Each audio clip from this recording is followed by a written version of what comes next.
అందరికీ నమస్కారం.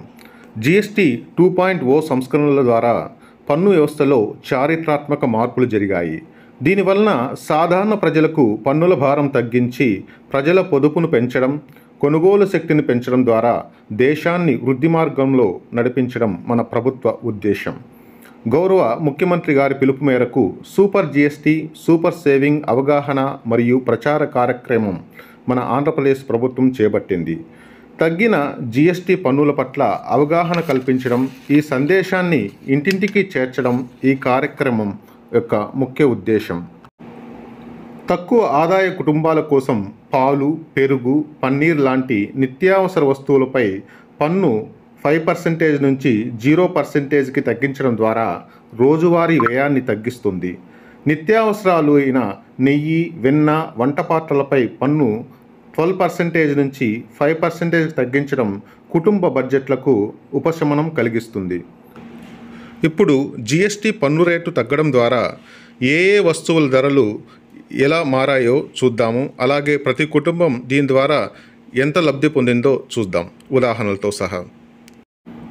సబ్బులు, షాంపూలు, టూత్పేస్ట్ వంటి వ్యక్తిగత సంరక్షణ ఉత్పత్తులపై పన్ను 18% నుంచి 5%కి పరిమితం చేయడం ద్వారా వాటి ధరలు పై విధంగా గణనీయంగా తగ్గుతాయి. అలాగే ఇన్స్టెంట్ కాఫీపై గతంలో ఉన్న 18% జీఎస్టీ రేటును 5%కి తగ్గించడం జరిగింది. అలాగే మినరల్ వాటర్పై ఉన్న జీఎస్టీ రేటు 12% నుంచి 5%కి పై పట్టికలో చూపించిన విధంగా జీఎస్టీ రేటును తగ్గించారు. అంతేకాకుండా మనలో ప్రతి ఒక్కరూ వాడే పరోటా, చీజ్, పన్నీర్, యూహెచ్టీ మిల్క్పై పైన పేర్కొన్న పట్టికల విధంగా మనకు పన్ను రేట్లను తగ్గించడం జరిగింది. పన్నీర్ మరియు యూహెచ్టీ మిల్క్పై పన్నును పూర్తిగా తొలగించారు. అలాగే నమ్కిన్స్పై ఉన్న పన్ను రేటును 12% నుంచి 5%కి తగ్గించారు. అలాగే చాక్లెట్స్, పిస్తాపై ఉన్న గతంలో ఉన్న 18% పన్ను రేటును 5%కు తగ్గించడం జరిగింది.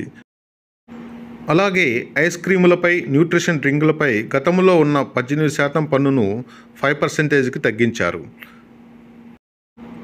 అలాగే హెల్త్ సెక్టర్లో క్యాన్సర్ మెడిసిన్స్పై పూర్తిగా పన్ను రేటును తొలగించారు. అలాగే డయాబెటిక్ ఫుడ్స్ సంబంధించి, కార్డియాక్ మెడిసిన్స్ సంబంధించి గతంలో ఉన్న 12% పన్ను రేటును 5%కి తగ్గించారు. అంతేకాకుండా హోమియోపతి మెడిసిన్కి సంబంధించి, మెడికల్ ఆక్సిజన్కి సంబంధించి, డయాగ్నోస్టిక్ కిట్స్ సంబంధించి గతంలో ఉన్న 12% పన్ను రేటును 5%కు తగ్గించారు. ఇక పెన్సిళ్ళు, ఎరేజర్, గ్లోబులకు సంబంధించి పైన పట్టికలో పేర్కొన్న విధంగా గతంలో ఉన్న 12%, 5% నుంచి పూర్తిగా ఎగ్జంప్టెడ్ కేటగిరీలోకి తీసుకుని వచ్చారు. పైన పేర్కొన్న పట్టికల విధంగా రిజిస్టర్స్, నోట్బుక్స్, షార్పనరు వీటిపై గణనీయంగా ట్యాక్స్ రేట్ తగ్గింది. ఇక ఆటోమొబైల్ రంగానికి వస్తే 1200cc నుంచి 1500cc లోపు ఉన్న చిన్న కార్ల యొక్క ధరలు గణనీయంగా తగ్గాయి. గతంలో ఉన్న 28% జీఎస్టీ రేటును 18%కి తగ్గించారు.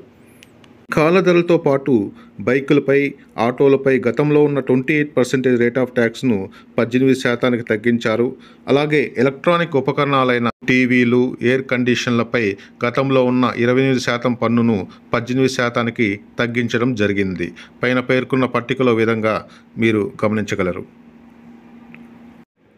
సవరించిన జీఎస్టీ రేట్ల యొక్క పూర్తి వివరాల కొరకు పైన పేర్కొన్న జీఓఎంఎస్ నెంబర్ 344 మరియు 345ను చూడగలరు.